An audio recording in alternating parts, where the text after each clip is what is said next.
If we would like to begin our next segment, I am Professor Harry Gerla, and I have a little housekeeping.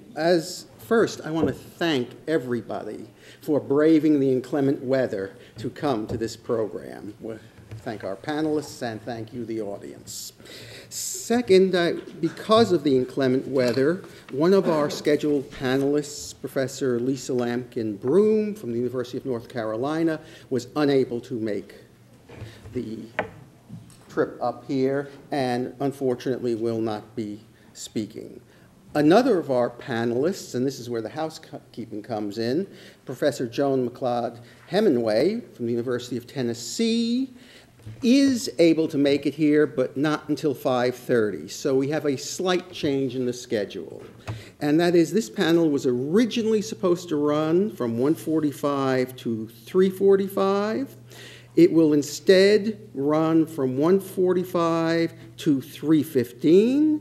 We will have a break from 3:15 to 3:30. The next panel, Practical Perspectives on Corporate Governance, will begin at 3:30, and then Professor McLeod-Hemingway should be able to make it here by 5:30, and we will have a continuation of this panel with Professor Hemingway's presentation at 5:30. So that, if you note that change in schedule. Anyway, I now have the pleasure of introducing our panelists, and we have the title of the thing is Academic Perspectives on Gender Diversity on Corporate Boards, or Stalled Gender Diversity on Corporate Boards, and we have two distinguished academics to present some brief remarks. And the way we will do this is, after each of the two remarks from Professors Black and Rosenblum, that we will take comments, questions, etc., from the audience and everyone up here.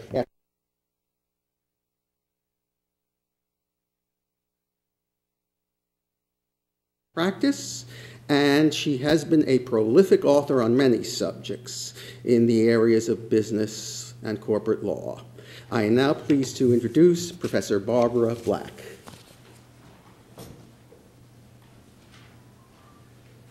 Thanks, Harry. It's great to be here today. I want to thank Eric for inviting me to participate in this program. It's good to be here. I'm here with some old friends. And so it's great.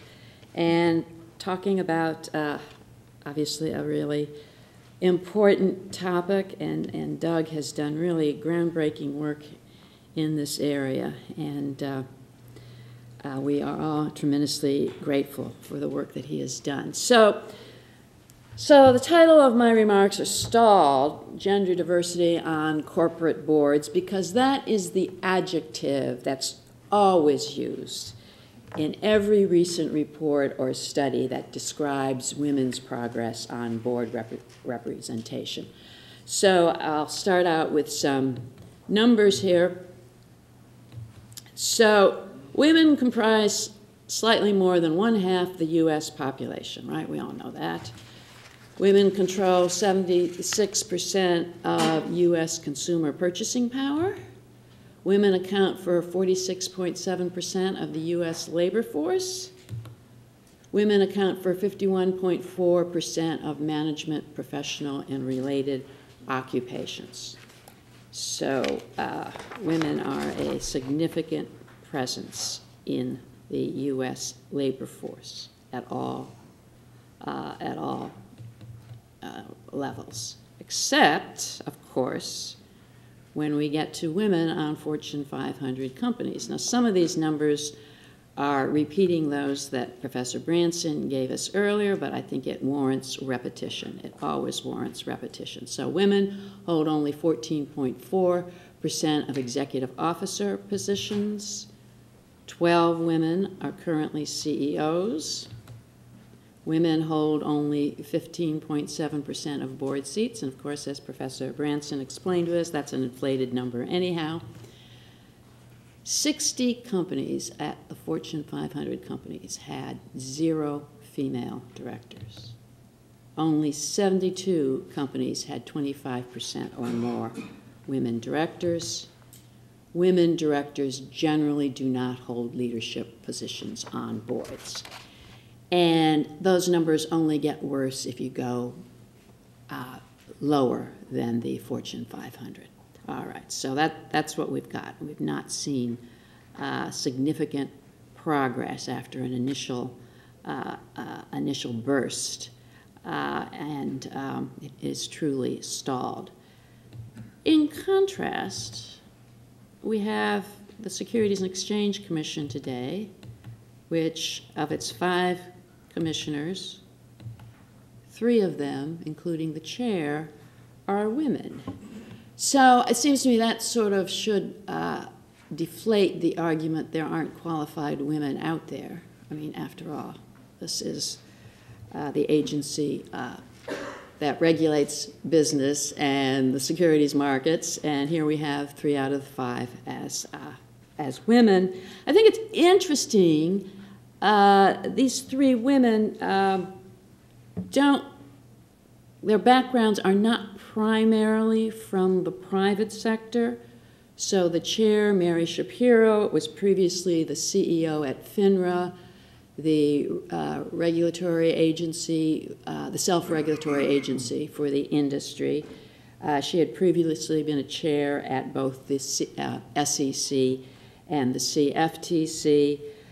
Kathleen Casey spent 13 years on Capitol Hill. Her most recent position before joining the commission was staff director and counsel for the Senate Banking Senate Banking Committee. Elise Walter was previously the senior executive vice president at FINRA. She also was a staff attorney at both the CFTC and SEC at earlier stages in her career. So we do have women at the top, a majority of women at the SEC, a majority of the commissioners at the SEC, and again, their background primarily comes from the government or from regulatory agencies. We can contrast that with the government's performance as a shareholder in 5 companies in which it became a shareholder as a result of the TARP bailouts. I wrote a paper last year because I was curious to see how the government acted when, in fact, it was a shareholder in a publicly traded corporation. And so one of the things I looked at was who joined the board. Now, so we're talking about distressed companies, right? These are companies that were in such terrible shape they had to be bailed out by the federal government.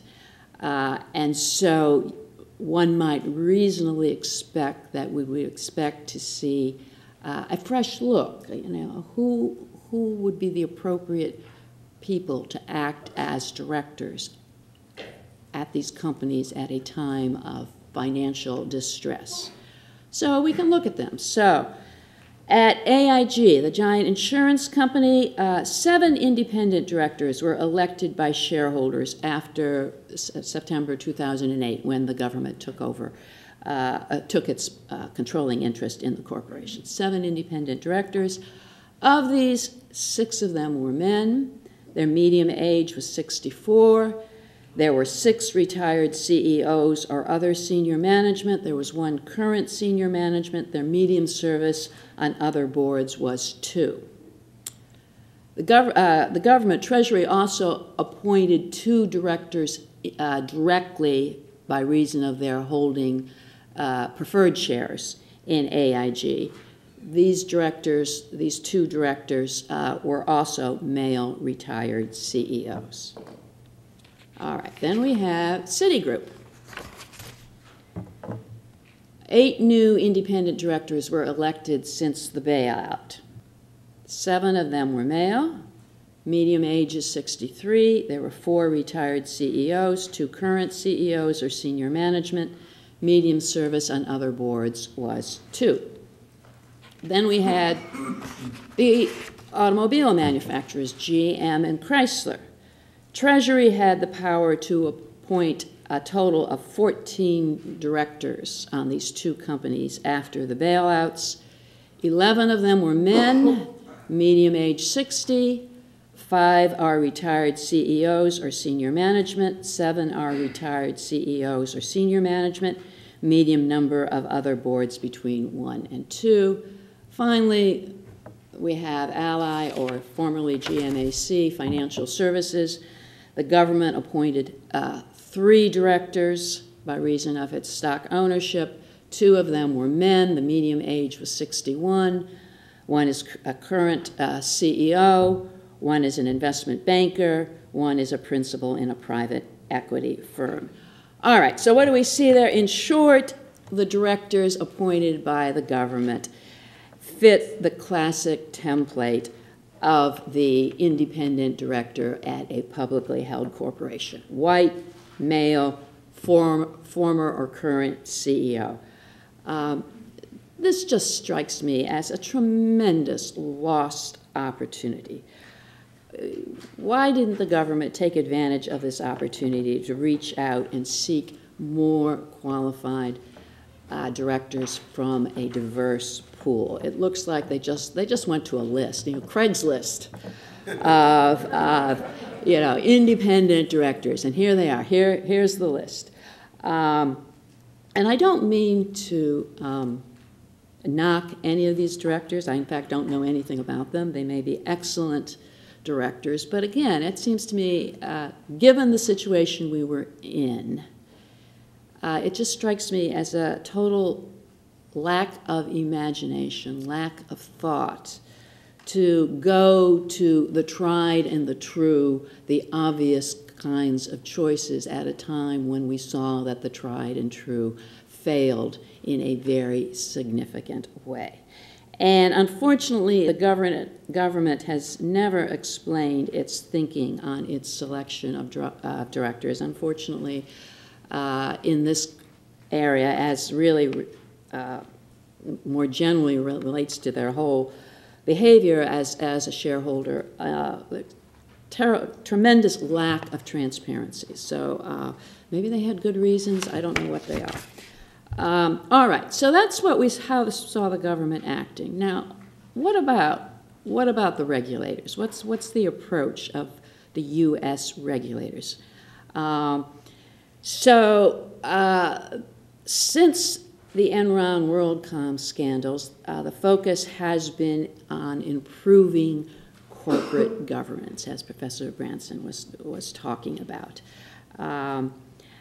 And it was thought that we needed to have more independent, better qualified directors in order to prevent the kinds of fraud that we saw were pervasive in Enron and WorldCom. Similar to today, we see that same emphasis. We need more independent, we need more qualified directors to appropriately assess risk management controls, since they obviously were a great source of the problem in the last financial crisis that we just had. Now, the New York Stock Exchange doesn't have any listing standard with respect to diversity. I don't know why this is. I've tried to find some discussion of it, and I just can't. I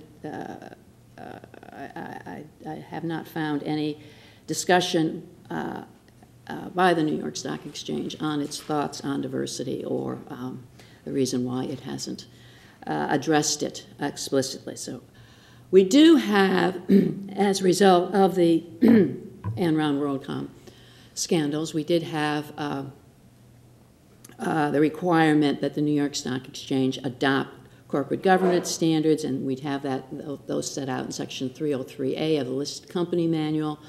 So they require that a majority of directors on listed companies be independent, and they have definitions of independence. There must be an independent nominating committee charged with the responsibility of selecting or recommending to the entire board candidates for the board of directors, charged with the responsibility of finding the best qualified people to serve on the board. There's a requirement skipped something here. Well, I don't know, something, well, let me go back. All right, there's supposed to be another, another notation there. There's also the requirement of the Independent Audit Committee, which requires the members to be financially literate and possess financial expertise. So again, the focus here with these listing requirements was on fraud prevention. Both the SEC and the New York Stock Exchange made that clear. But there was also the hope expressed by many that with the emphasis on independence, with the emphasis on broadening the search, getting beyond the clubby atmosphere, picking the tried and the true, that there would be, this would result in a more diverse composition on the board of directors, that there would be a more aggressive search for qualified and diverse nominees. Unfortunately, the results have been disappointing, as the numbers that I showed earlier and that Professor Branson showed indicate. We have not seen an increase in these activities, in these efforts.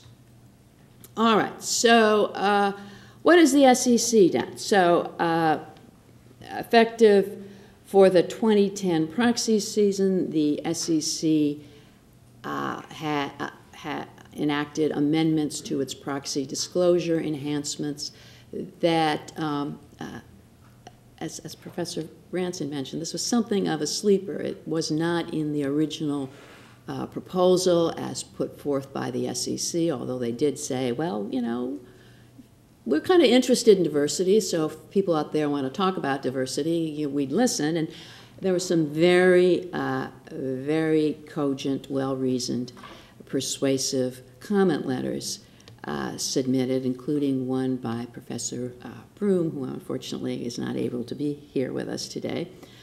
So in the final release, we do have some provisions that specifically address this. So the SEC requires disclosure about individual nominees' specific qualifications. Why are these people, why are these specific individuals specifically qualified to serve on your board of directors?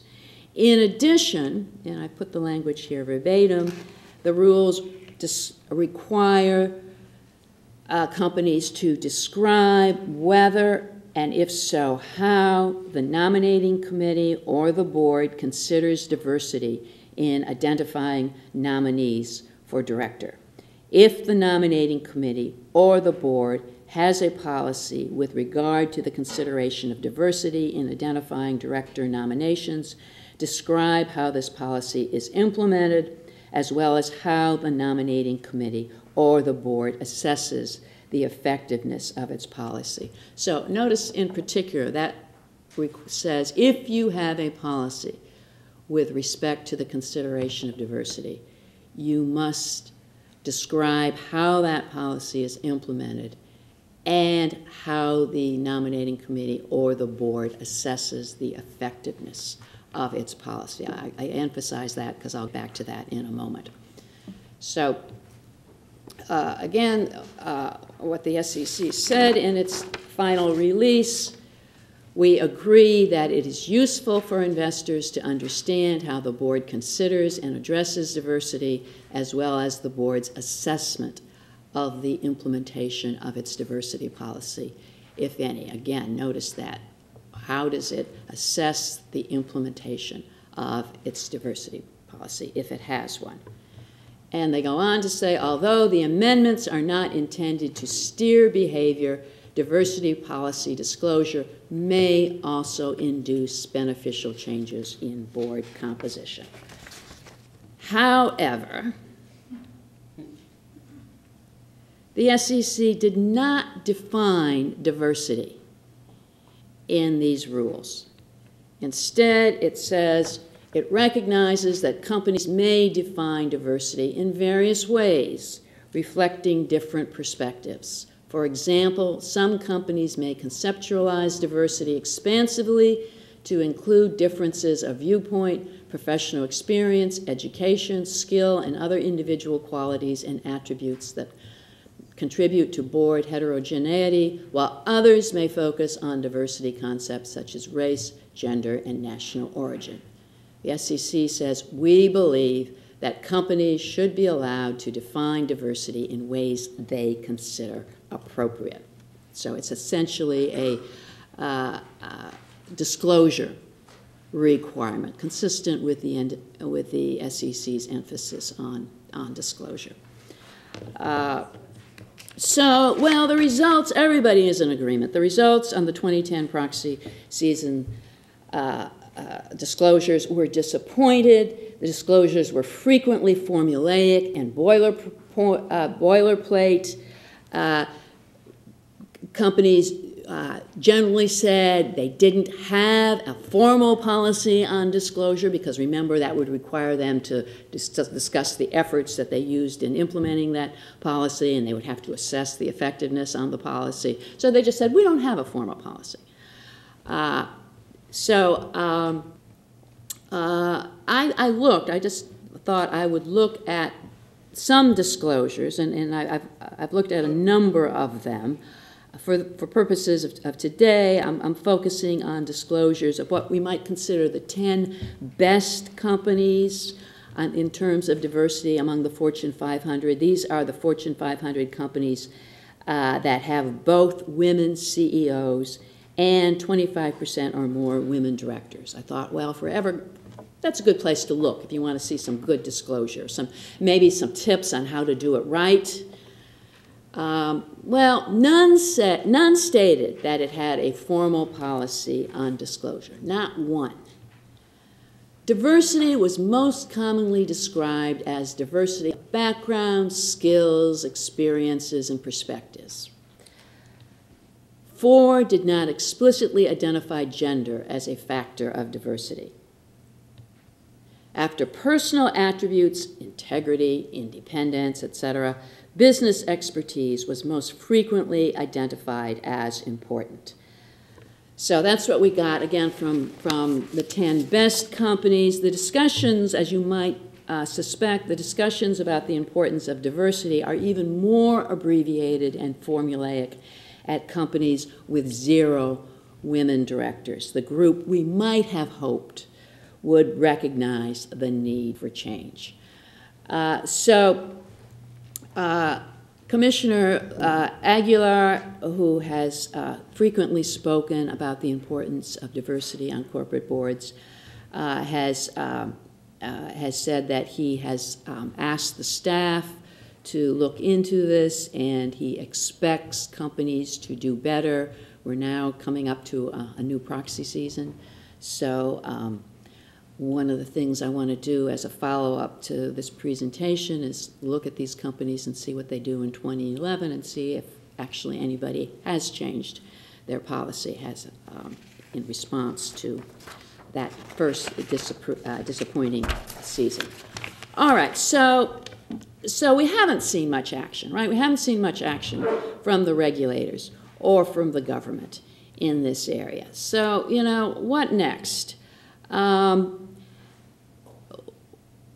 You know, I feel, I don't know if I can add anything to what Professor Branson said about the reasons for discrimination. It's really hard to explain, except that there just doesn't seem to be a great deal of energy devoted to the issue.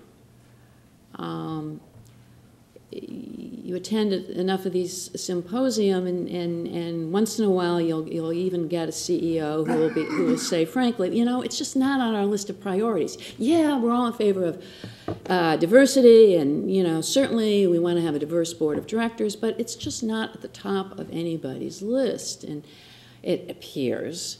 And in an era where we have financial crises and downsizing and everything else going on, somehow it seems that that's just one too many thing for corporate America to think about.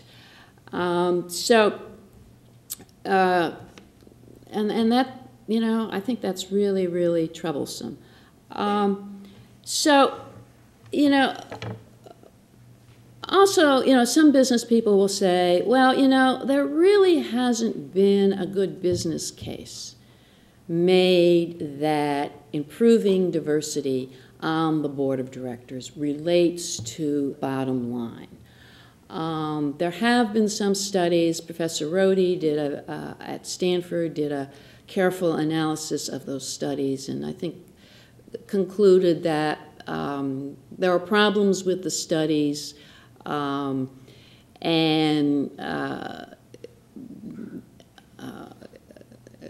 a robust argument in favor of improvement at the bottom line has not been demonstrated by the studies to date.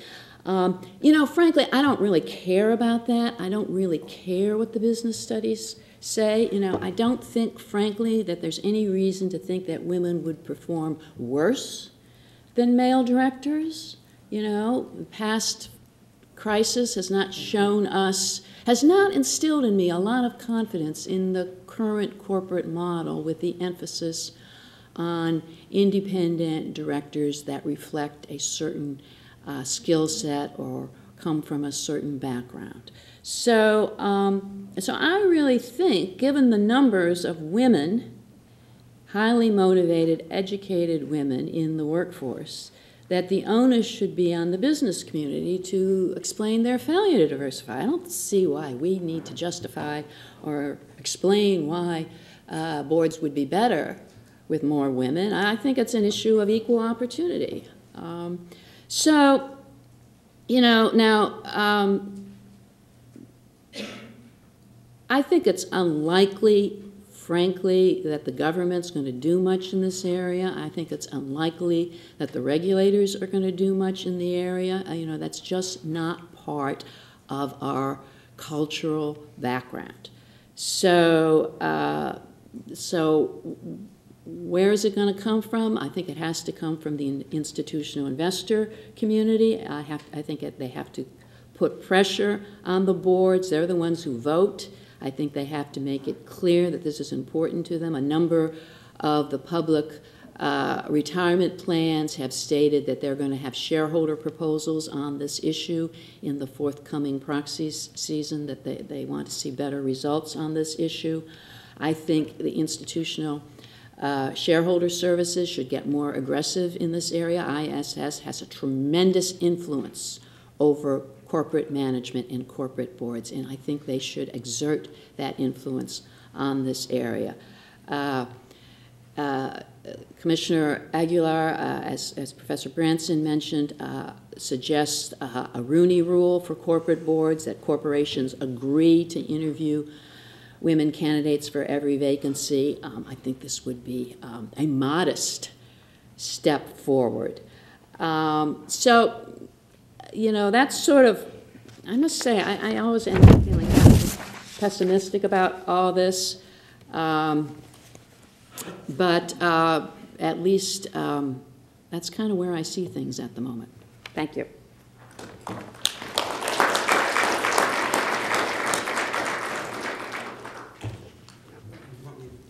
Oh, go ahead. Our next presentation will be by Professor Darren Rosenblum. Professor Rosenblum is a professor of law at the Pace University School of Law, although this year he is currently visiting at the University of Seattle School of Law. And he has publications in fact, this area, and he has also had experience both in law firm practice and as an academic. So I am pleased to introduce, if technology allows, Professor Darren Rosenblum. By the way, we will take comments and questions after Professor Rosenblum's presentation.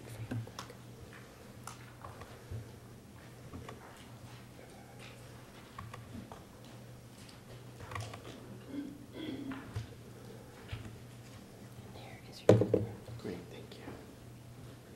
Good afternoon. First of all, I want to thank Eric Chaffee and the Dean for supporting and organizing this great conference. Oh, I'm supposed to turn this on. I didn't turn it on. There we go. Okay. So I think I generally tend to concur with Barbara about some of the remarkable challenges on achieving change in this area. But I think an important step is for there to be some consensus, particularly among the academic community, about the shortcomings with regard to diversity, and in particular gender diversity on corporate boards. And I think organizing this conference is an important step in that direction. A quick warning, my PowerPoint is the most basic PowerPoint possible. It really is just so that when you hear me talk, you know what country I'm talking about. And in fact, that's really been the focus of my interest in this area. I've done a lot of work on comparative law questions, and in particular with regard to quotas. And so my focus today is really going to bring together some work that I've done in different articles on quotas with regard to political representation, quotas with regard to corporate board diversity, and other sorts of affirmative action remedies, and how these relate to both public and private governance norms. So let me click, I guess, wait, what did I just do?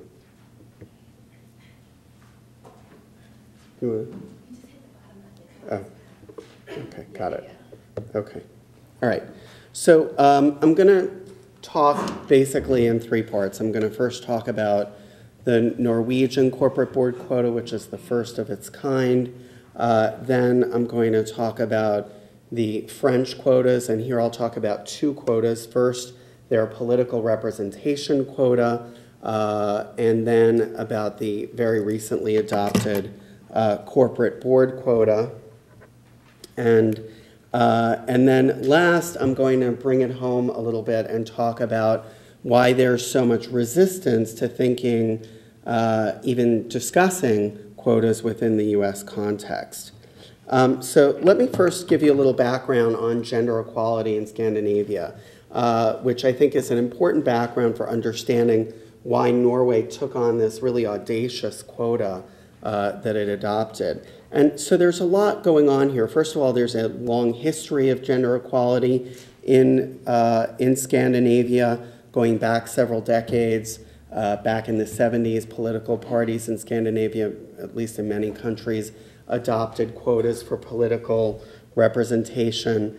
There are also extensive anti-gender stereotyping norms at every level of government. So, for example, if you look at the pre-kindergarten instructions for the curriculum for daycare and pre-kindergarten, there's explicit language that there should be no sex segregation or gender stereotyping of any kind. There's even the implication that it would violate those norms to dress boys in blue and girls in pink.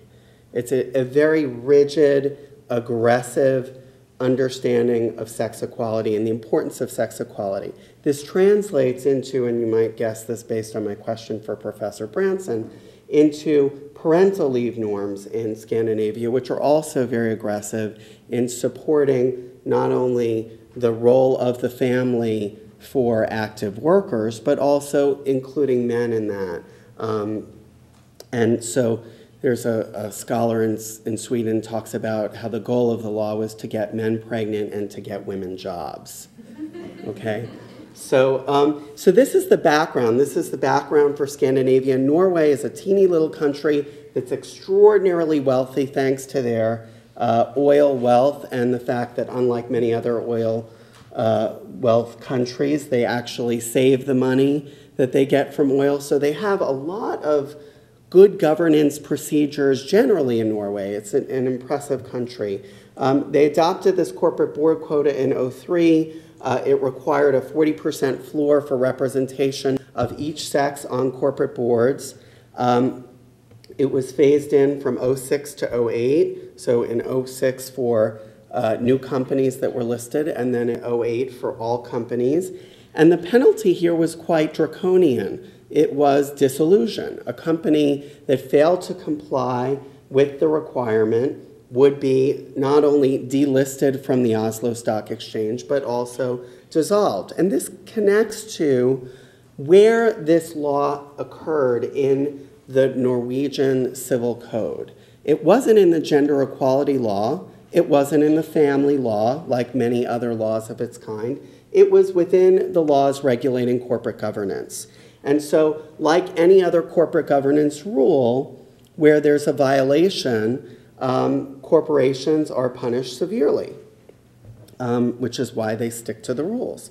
That's the basic nature of the law. I did a lot of interviews in Norway. Fortunately, it's one of these places where, although I don't speak Norwegian, you can pretty much talk to everyone because they speak better English than most of us. And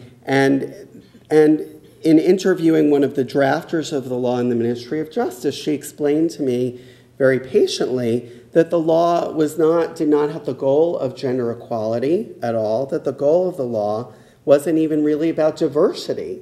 It was that the pool of talent going into corporate boards was viewed as insufficient, and that broadening that pool of talent would lead to greater economic growth within Norway. So this is kind of, it was focused much more on a kind of business case assessment.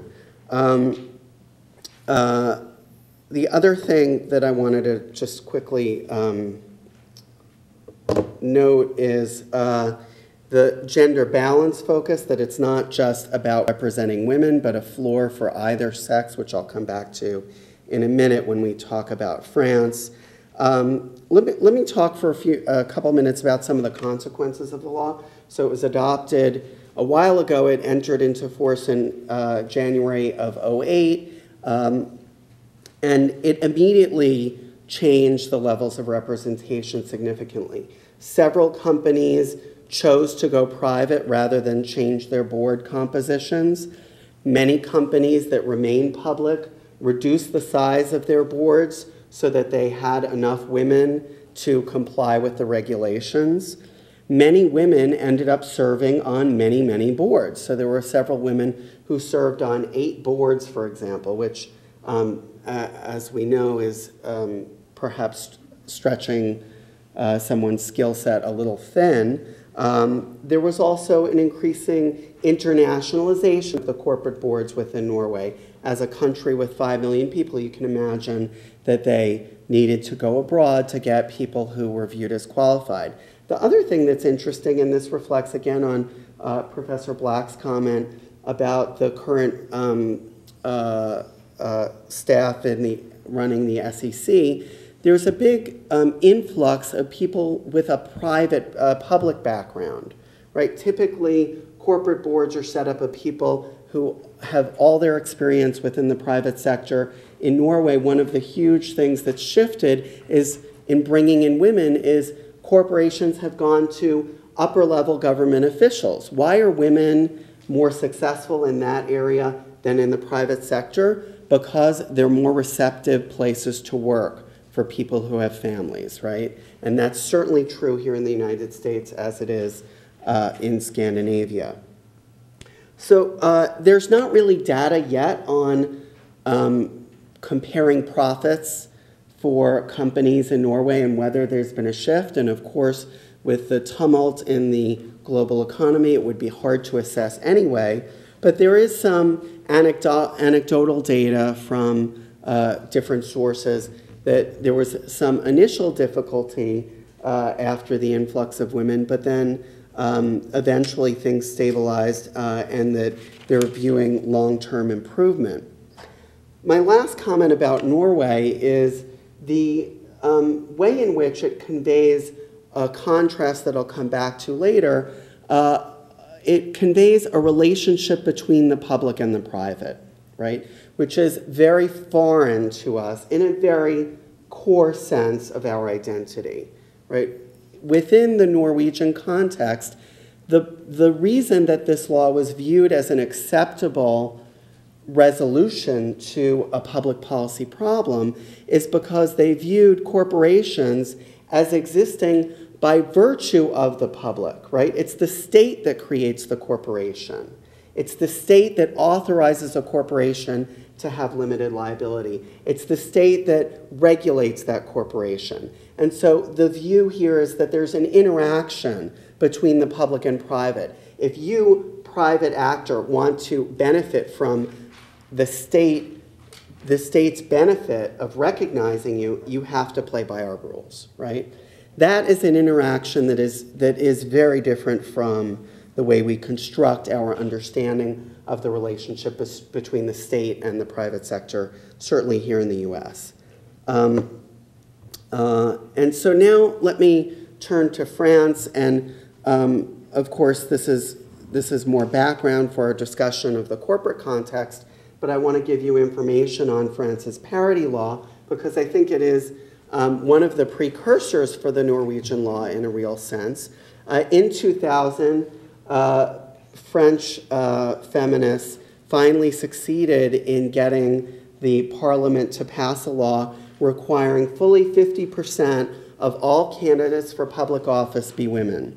This obligation was imposed on political parties, and the obligation played out in two ways. So it's a very different election system, but basically there are some list elections in France, and there are some regular one-name elections like we have here in the US, where you vote for a congressperson and you have a choice of different parties, right? And the basic rule in France was that funding for parties would drop by the percentage that those parties had a shortfall in female representation. So that if a party, say the Socialist Party, had 30% women candidates, that party would lose 20% of its funding. And in France, that matters because there's almost no private funding for elections, okay? The other penalty for list elections, which basically comprises all local and regional elections, was an absolute penalty. So if a list did not have exactly 50% women, it would not be presented to the voters. So one of the results of this law, as you could imagine, was a sharp increase in regional and local government of women's political representation, less sharp increases at the national level. So now you see levels of representation that hover around 25%, which is a little bit over a 10% increase from before the passage of the law.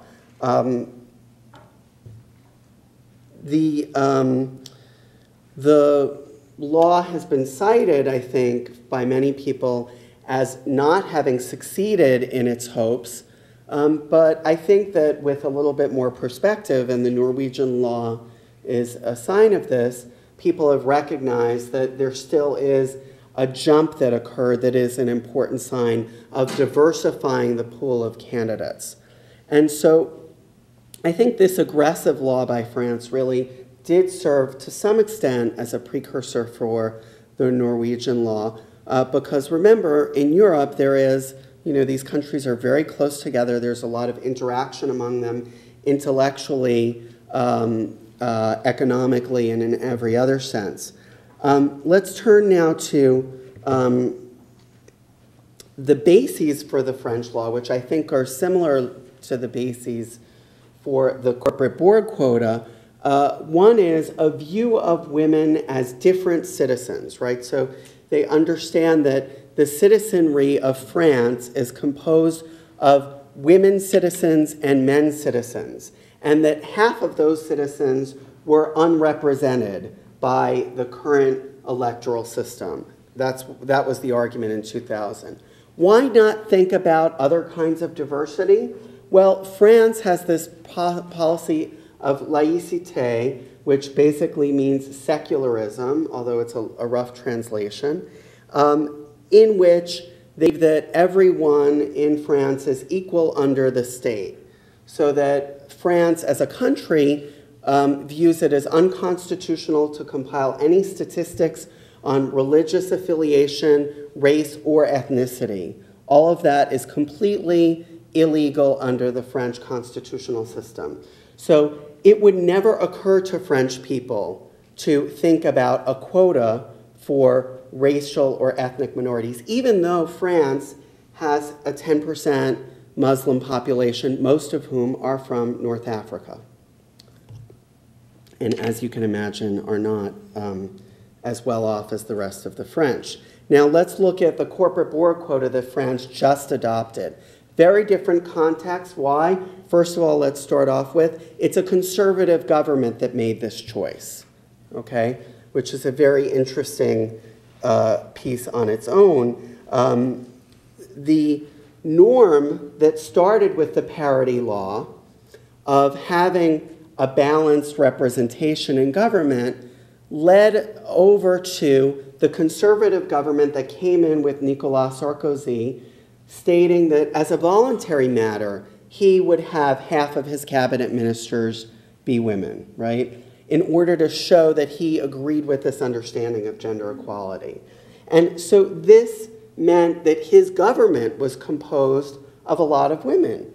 So here you have a lot of women leaders. Many of these women leaders previously criticized the Norwegian corporate board quota and disagreed with the concept of a quota for the private sector, saying basically that it was inappropriate, that we should let corporations choose what's most efficient for them to choose, and that's something that they have to pick, okay?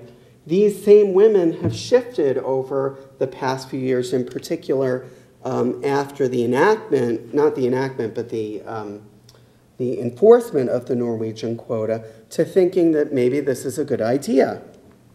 And so so basically France just adopted this. They passed it. The different houses passed it basically at the end of last year, the beginning of this year. It's now a law. The representation will increase at a slower rate than it did in Norway, but the ultimate goal is the same 40% floor. And I want to hear a contrast France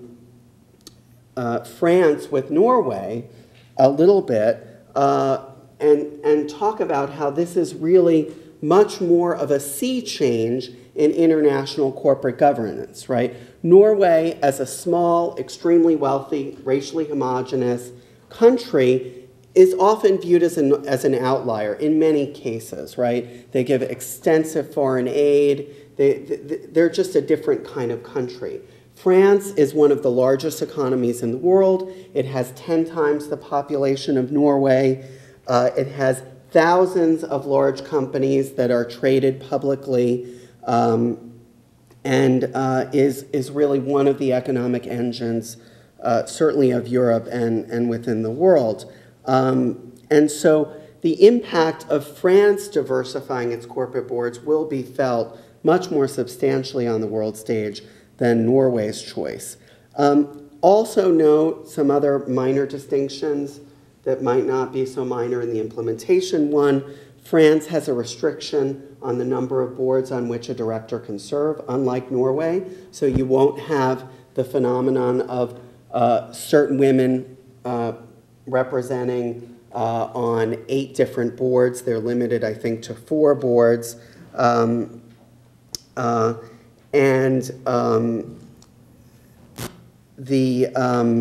The other difference I want to note is that France, unlike Norway, is not a consensus-driven society, right? It's not, in Norway, even the people I interviewed, for example, among the opposition to the corporate board quota who viewed themselves as liberals, meaning that they believed in a laissez-faire economic system, right? Even those people, even though they disagreed with the corporate board quota, would say to me, this is the law and we're going to comply with it, right? They weren't organizing bands of people to defeat the people who voted it through.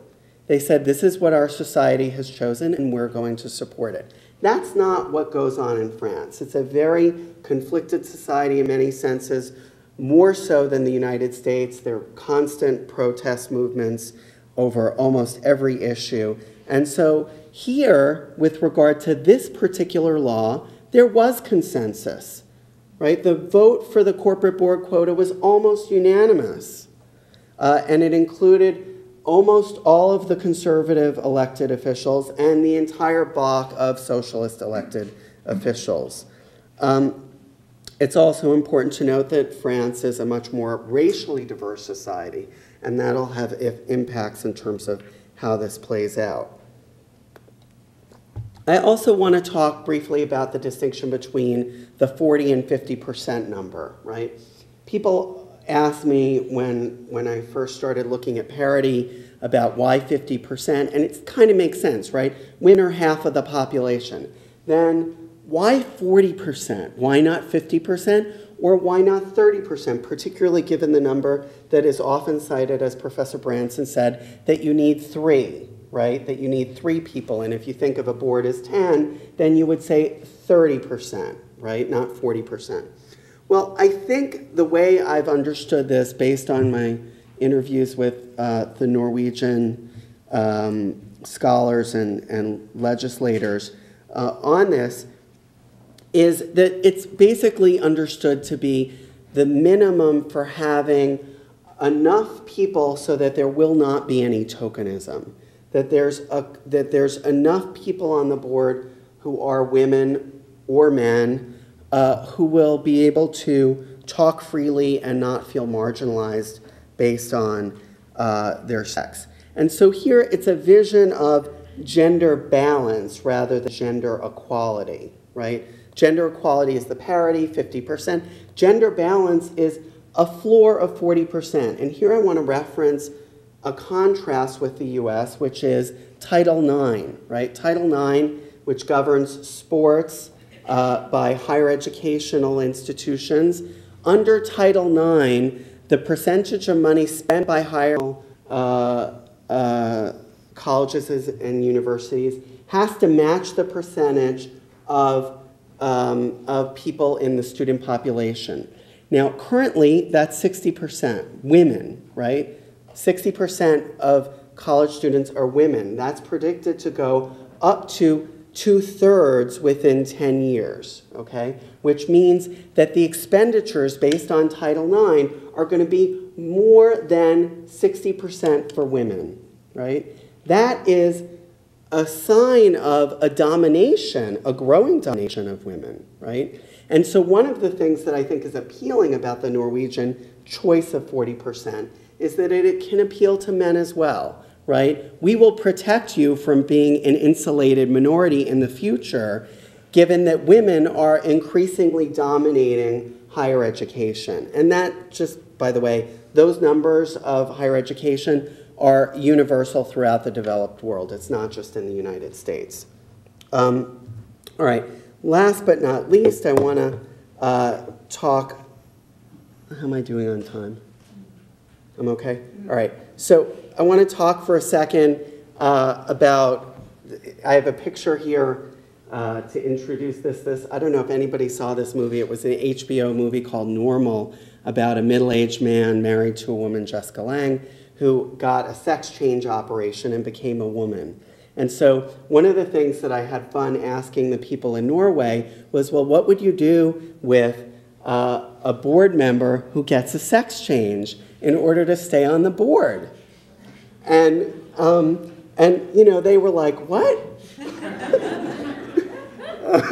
They're like, well, I don't know. I've never met anyone like that. I have no idea, blah, blah, blah, right? And so, of course, this is kind of a question that maybe only an academic would ask, but because I'm sure people are attached to the stipends they receive as board members, but wouldn't necessarily change their genitalia to keep that stipend. But one of the things that it raises is why quotas, right? What's the difference between a man who becomes a woman and a man on a board? Why do we need women on boards at all, right? What's the difference, right? Are women, people who have women's bodies, going to make different choices? This is a real question, and it's a question that I think is often implicitly behind people who doubt those of us who are here at this conference who think this issue is an issue worth discussing, right? And the answer to this question I find in Esther Duflo, a sociologist at MIT. Her study of the Indian reservation system, and here I don't mean Indian like Native American, I mean India like the country, and there they have this reservation system, which is a quota system, that a third of all village chiefs will be women, and it's basically picked at a random rate. And so the seat is assigned to a woman. And so she studied different regions and different towns within different regions and polled the citizens in those regions and towns and then looked at the representatives. And so she would poll them, and the women citizens would always say their first policy choice was access to water. The men citizens would always say their first policy choice was access to roads. Okay, and you can imagine this is based on public-private divisions of labor, etc. Right? Now, even though most of the women who had these positions in their towns and localities, even though most of them were actually relatives of men who had previously held the positions, right? Even despite that, they had the same policy preferences as the women who lived in the region. So sex actually does matter in terms of policy preferences.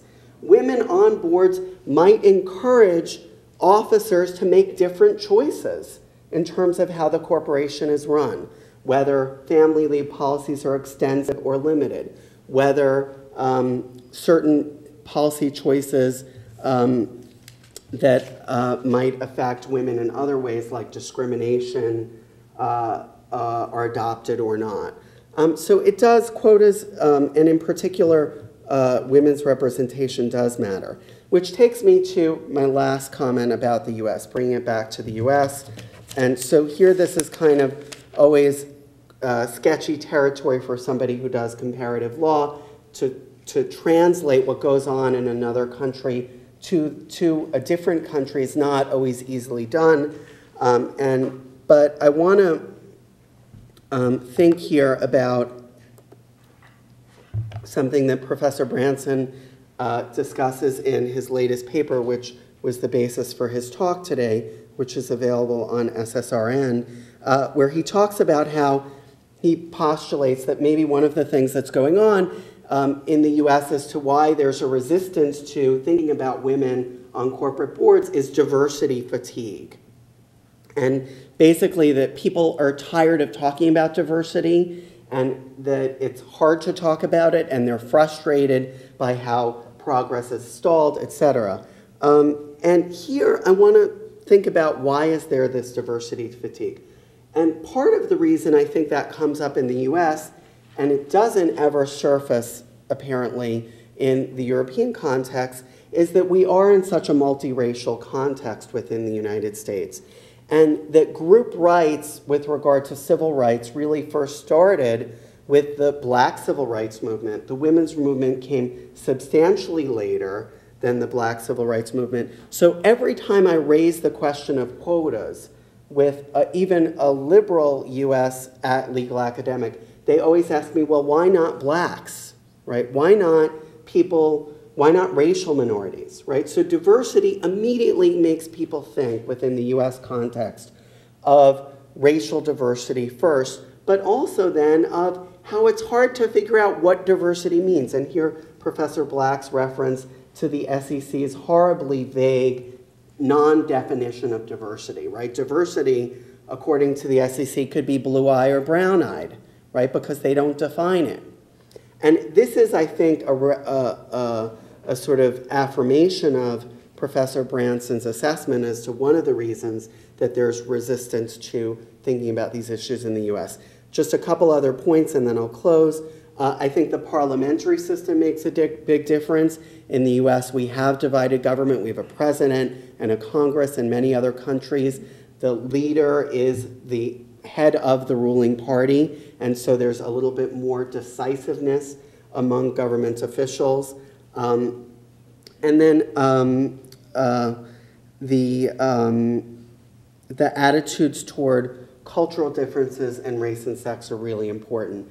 People in European contexts don't think of sex equality as a question of diversity. They think of it as a question of equal opportunity and fairness. And so it doesn't require upending social norms in the same way that it would upend social norms here to engage a full discussion of board diversity. So I want to close there.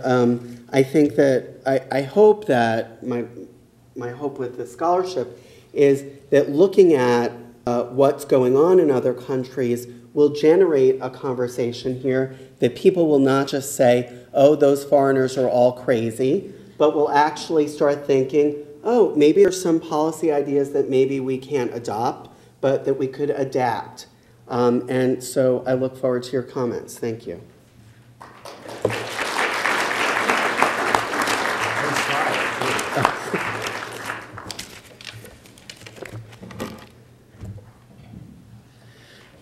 I would now like to open up discussion with questions or comments for our panelists. If you are in the audience and have any questions, please feel free to go to the microphone and ask. And if you would come forward, and of course our panelists themselves can comment too. Hi there. For about 20 years, I worked for 5 different CEOs at a public company setting. Now, I noticed what you said was true. If they had daughters, it seemed to go better for the women. I also noticed if their wife was a professional, it helped. One thing no one has commented on, though, is that the current leadership in most CEO positions and on the boards are of an age of about 60 to 65. Your statistics showed that. These are of an age of individuals that were in school when women did not have the opportunities yet to go on to law school, med school, engineering school, et cetera, at the rates they are currently. As we see these folks going off the boards and retiring as CEOs, have you looked or thought about what we might see then with the coming next CEOs and boards when they're more receptive? They've been around women, they've worked with women, they've teamed with women in opening up opportunities on boards. Thank you. One of the things I talk about in my book is a great book by a professor at Harvard Business School, Rakesh Kirhana, called Searching for the Corporate Savior. And he says we predicted for 20 or 30 years that the system's going to change, and it never does, because by definition, saviors are not women. And he goes on to say that in corporate boards, they form a search committee. Who's the search committee? The people who don't have day jobs. Who doesn't have day jobs? The old white guys. So they tend to choose, either as board candidates or more particularly CEOs, people who look like themselves. People who go buy their clothes at Brooks Brothers. They belong to certain clubs and probably went to an Ivy League college or the state university. And so the system replicates. He doesn't show any evidence that it's going to replicate, but he predicts that it will. It'll just continue. It'll be much longer than you think or I think before it changes.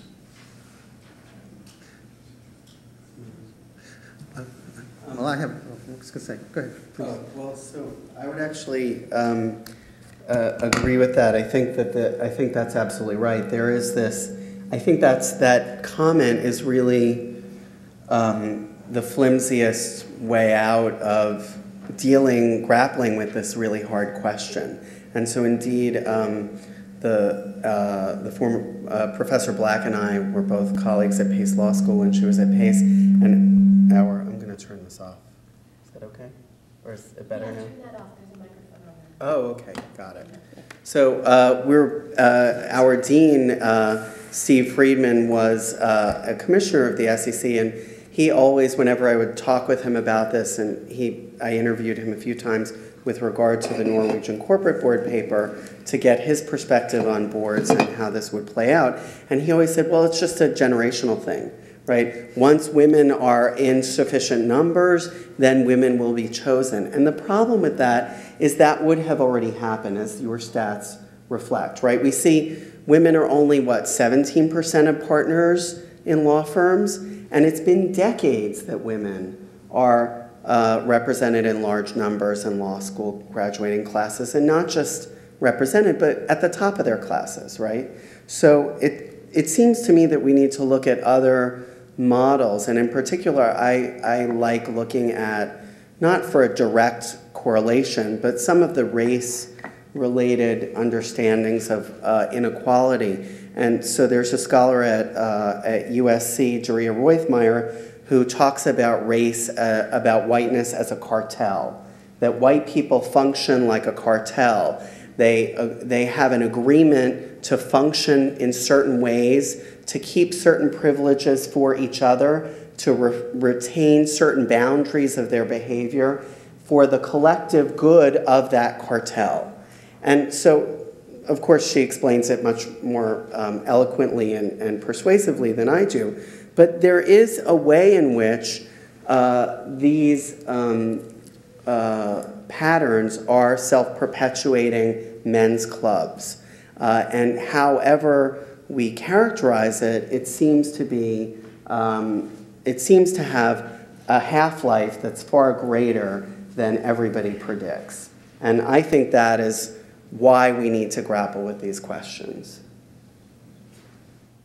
I have a question for Professor Black, and that is, I was interested in noting that the governments, when it selected directors, tended to select directors much like the directors who already are in the private sector.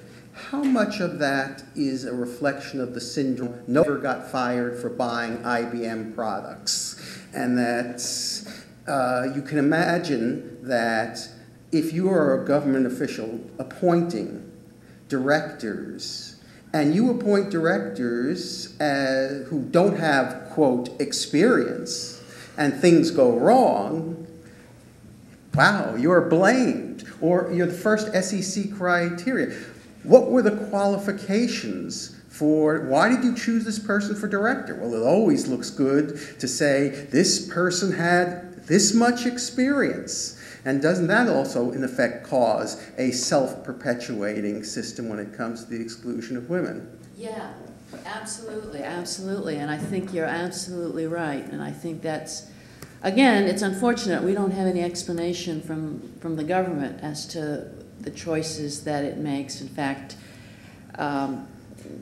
they don't even acknowledge in all cases that they were there. Obviously, nobody would have gotten into the AIG board unless the government thought that person was okay. So, you know, we don't. But I think, you know, it's a lack of imagination. It's just like you go to the shelf and you take out the template for the independent director. And yeah, nobody's going to say, you know, unless you're an academic, nobody's going to say, why'd you pick that person, you know?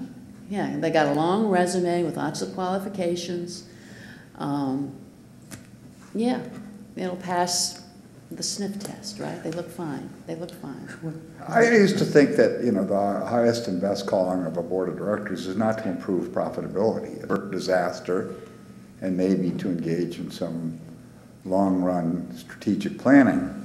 That the board's highest and best use is to hire, evaluate, and if necessary, fire the senior executive officers, most particularly the CEO. But I lost that one. I mean, I think since Sarbanes-Oxley. Yeah, you did. And we're going back. We're putting boards in positions that they manage the company somehow, and they don't in reality, and they don't want to.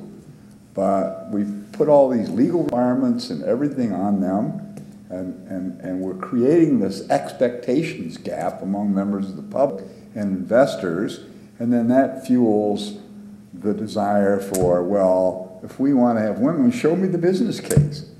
It misconceives the proper role of a board altogether. To me, a board is like fog lights on a car, and but that's gone. That's 1980s thinking. Mm-hmm. If I may have a follow-up question for Professor Rosenblum.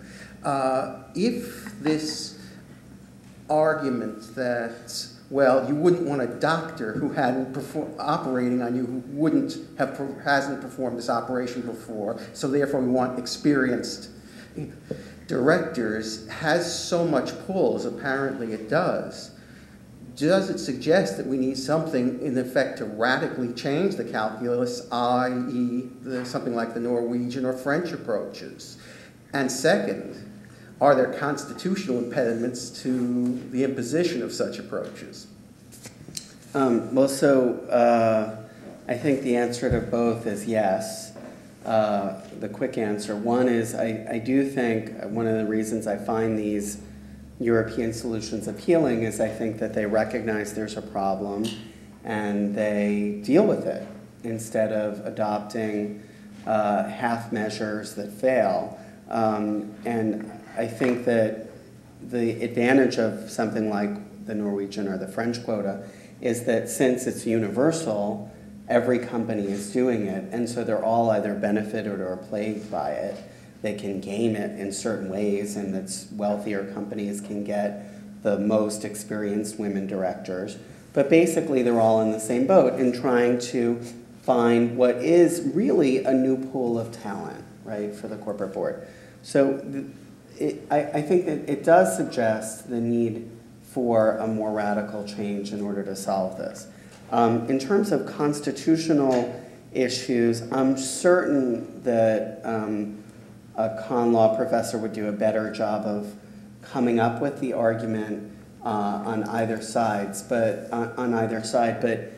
the affirmative action cases certainly suggest strongly that there's a serious resistance, at least within the race context, to any permanent allocation of resources solely based on race.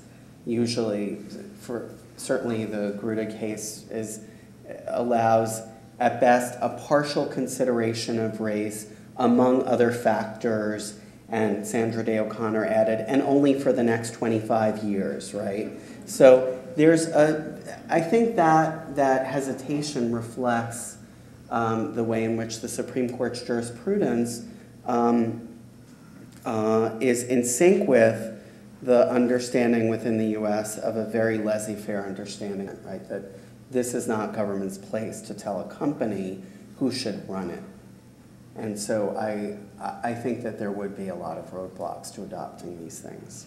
I like the Australian mentoring program, but I don't know whether it would work here, because in most other countries of the world, the chair office and the office are bifurcated.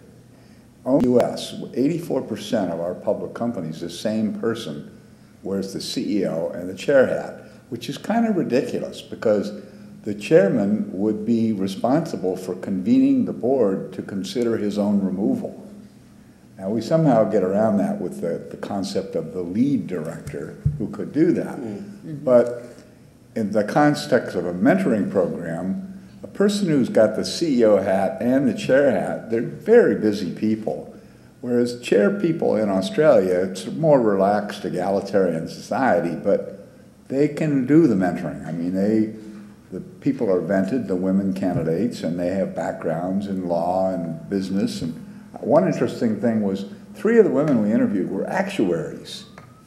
And that's a good, I never conceived of that, but that's a pretty good background for gaining financial literacy. But so a mentoring program, I work with the Pittsburgh Women and Girls Foundation. And Pittsburgh is a real good old boys town. I mean, there are a lot of public companies there. 7% of the directors are women. And they try to sign on CEOs to help increase diversity. Several CEOs of publicly held companies in Pittsburgh said no. PNC Bank, no. Jim Rory said, no, I'm not going to do that. I don't have time to do that. So I noticed some PNC signs around here. You might think of changing your account, No. I didn't say that. What was said here stays here. Well, with that amusing observation. We have a question. Oh, we have a question? I'm terribly sorry. Okay, I was just wondering, in terms of the U.S. and the resistance here versus in Europe, how much would you say is due to the EU kind of taking those countries out of their comfort zone and forcing them to look forward? It seems like in this country we have a kind of a bad habit of being the middle-aged high school football star, of looking back at our heyday and wanting to relive that and not looking at how we can move forward and be successful going forward. So just kind of curious what you think the impact of the EU is. Well, I think the impact is going to be a big impact. Particularly, I'm very curious to see, Professor Black commented on why the exchanges haven't enforced some regulation for their companies. Well, the New York Stock Exchange is going to be mostly owned by a German company. Yep. And Angela Merkel is in favor, has recently announced that she's in favor of some sort of corporate board quota. So it'll be interesting to see whether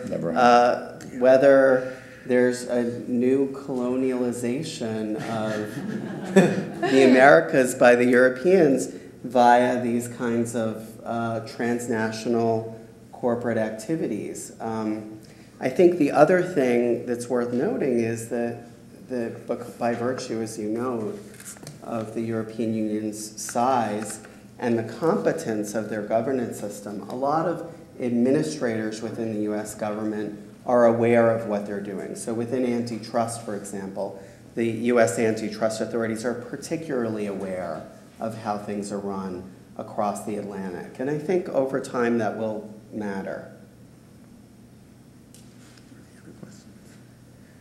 Well, I want to thank our panelists for a very interesting and thought-provoking discussion. We will now take a 15-minute break and reconvene at approximately 3:20, 3:30, then 3:30 for our next panel, Practical Perspectives on Corporate Governance Law. Thank you.